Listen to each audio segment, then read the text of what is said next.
খুবই সংক্ষেপে মাটন বিরিয়ানির রেসিপিটা শেয়ার করছি। আখনির জল তৈরি করে নিতে হবে। 30 থেকে 40 মিনিট ফুটিয়ে নিচ্ছি জলটা, আর ততক্ষণ চালটাও ভিজিয়ে নিয়েছি 40 মিনিট।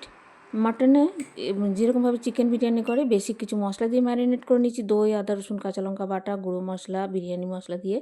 আর এখানে আখনির পুটলির মধ্যে শুকনো লঙ্কা, গোলমরিচ, ধনে, জিরে, মৌরি, পেঁয়াজ, রসুন, আদা এসব দিয়ে পুটলিটা বানিয়ে নিচ্ছি। বেরেস্তা বানিয়ে নিচ্ছি, আলু সেদ্ধ করে ফুড কালার নুন দিয়ে সেদ্ধ করে আলুটা ভেজে নিয়েছি।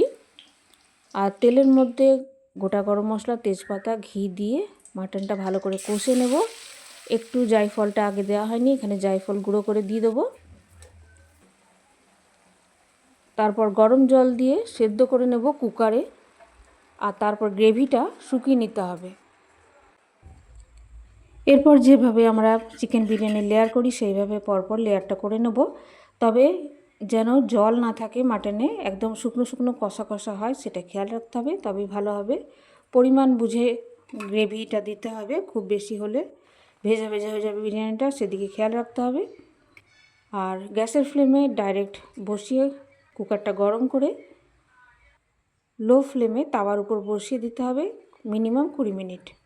আর এখানে কখনো আমি হুইসেলটা খুলে দিই, কখনো গাস্কেটটা খুলে দিই, যেরকম কুকার বা যেরকমভাবে এয়ারটাইট হবে সেটা বুঝে নিতে হবে। তাহলে বন্ধুরা, সহজেই মাটন বিরিয়ানির রেসিপিটা কেমন লাগলো কমেন্ট করে জানিও। ধন্যবাদ।